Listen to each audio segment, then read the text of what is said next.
कि महानगर टेलीफोन निगम के कर्मचारियों को 78.2% डीए दिया जाए। बहुत बहुत धन्यवाद।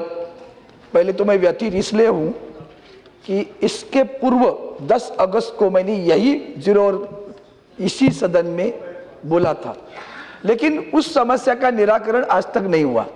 सभापति महोदया, 1 अप्रैल 1986 को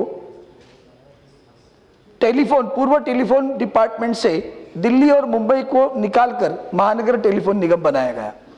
86 से लेकर 98 तक उन कर्मचारियों को पता नहीं था कि हम कहाँ हैं, डीम डेपुटेशन। तो 98 में अपनी एनटीए सरकार आई, सुषमा स्वराज जी हमारी मंत्री थी, उन्होंने लुकिंग आफ्टर सिचुएशन कंडीशन में इनको सबको एब्सॉर्ब करने की अनुमति दे दी। अब समाविष्ट हुए, वेज एग्रीमेंट हुई, फिर 2000 में उसको लेकर बीएसएनएल बनी, उर्वरित जो डिपार्टमेंट ऑफ टेलीकॉम था।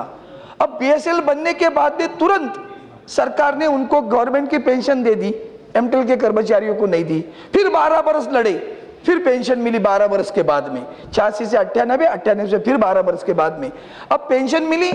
हाल ही में उन्होंने एक नया निर्णय ले लिया, दोनों पब्लिक सेक्टर आज घाटे में है। अब ऐसी स्थिति में डिपार्टमेंट ऑफ टेलीकॉम ने बीएसएनएल के एम्प्लॉयज को 68.8 से लेकर 78.2 डीए दे दिया। अब एमटेल के कर्मचारी मांग कर रहे, तो उसके ऊपर मैंने 10 अगस्त को बात की, किसी ने बात नहीं की, मतलब डिपार्टमेंट से कोई बात नहीं कर रहा है। नोटिस दी गई, 0 और यहाँ रखा गया, उसके बावजूद आज तक निर्णय नहीं हुआ। नोटिस में एमटेल की सर्विस की भी सुधार के लिए भी मांग है। हमने 10,000 करोड़ रुपए मांगे सरकार से, ताकि हम सर्विस भी अच्छी दे, कंपनी को भी प्रॉफिट में लाएं। हाल ही में हमने यहाँ एक बिल पास कर दिया और हाईकोर्ट के जजेस को पूर्वानुमान 2004 से लेकर तनख्वाह पर सारे बढ़ाए। अब यहाँ एक कंपनी है जो अपने न्याय के लिए लड़ रहे, कर्मचारी 78.2% डीए मांग रहे।